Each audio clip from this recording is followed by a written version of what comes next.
What you have to keep in mind with demography is people fall into three categories. You've got your young workers that are your 20-somethings to your 30-somethings. These are the people who are generating economic activity. They're buying, they're having kids, there's cars, there's houses, but they're at the low end of their earning potential. They're not earning much money. So all this consumption generating economic growth, but they have to borrow to do it. So they're consuming capital, generating growth. Then you have your people in the 40s and your 50s. These are folks who have sent the kids off, college is paid for, the house is paid for, but they're saving for retirement. This is the primary source of income generation, the primary source of capital generation in most developed economies. And they are saving. And then you have your retirees who take their nest eggs and they go and sit on it. And then they drain away at the interest and eventually at the principal.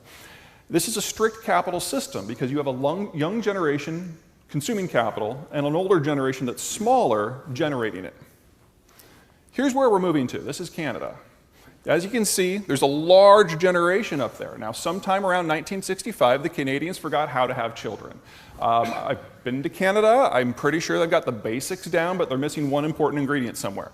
Now, in Canada, you have the cheapest rates of capital costs that we have ever seen. And it's because of this demographic bulge. But you're also seeing that the growth is falling off outside of Alberta because there aren't very many young people. This is the future of the developed world. In the bottom right, you've got the developed world writ large in 2015. You can see how that bulge works all the way down to the young. Now in the United States, you'll notice we have the same bulge, but it's not nearly as extreme. Now that narrow point in your 35 to 45 chunk, that's where I am, that's Gen X, there's only 12 of us. We are going to be expected in the next 10 years, all 12 of us, to step forward and become the primary source of capital for the United States and for the world. Because the boomers are going to retire, and they're going to take their money with them. In fact, they've arranged it very, very nicely for Medicaid, Medicare, and Social Security to be there for them, and they expect my generation to pay for it.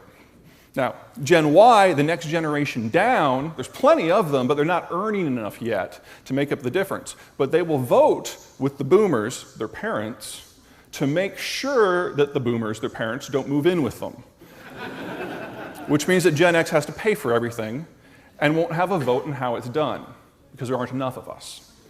Now, we move forward to 2030 and our demography starts to look a little bit more normal. And especially by the time you get to 2040, Gen Y will have finally matured, in theory, and the capital structure will be more or less repaired, and the United States will move back into a normal system. But between now and then, the United States is looking at an absolute capital dearth, with cost of capital being twice, 3 times, 4 times, 5 times what we've become used to in the last 10 years.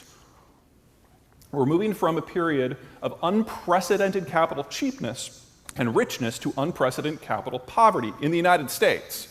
But check out the rest of the world. They don't have a Gen Y. And so while Gen Y, in the end, I guess will save us, for everybody else in the developed world, you're basically looking at the whole country becoming, the whole region becoming an old folks' home, with all of the economic dynamism one would expect.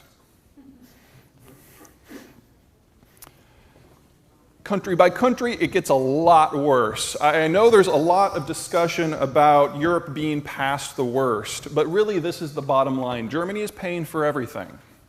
And right now Germany can, because they've got this big bulge of people who aren't consuming much, German style, but are saving a lot. So they can afford the bailouts. They can afford to subsidize the entire European Union. But you fast forward this 12 years, and Germany's broke. Germany's finances implode. And the top right there, that's the Eurozone as a whole in 2030. The financial crisis that we've seen in Europe, forget the politics, forget the institutions, forget the bailout infrastructure. From a pure financial point of view, Europe can't survive another 10 years because there's no money to pay for everything. The rest of the developed world isn't looking much better. Spain is the only country in Europe that has a population of above 10 million that might be able to regenerate its demographic profile, because you've got people there who are in their 30s who can still have children in large numbers. Everywhere else, you're talking about 50-year-old Italians popping out kids like they're 20-year-old Ecuadorians. It's just not going to happen.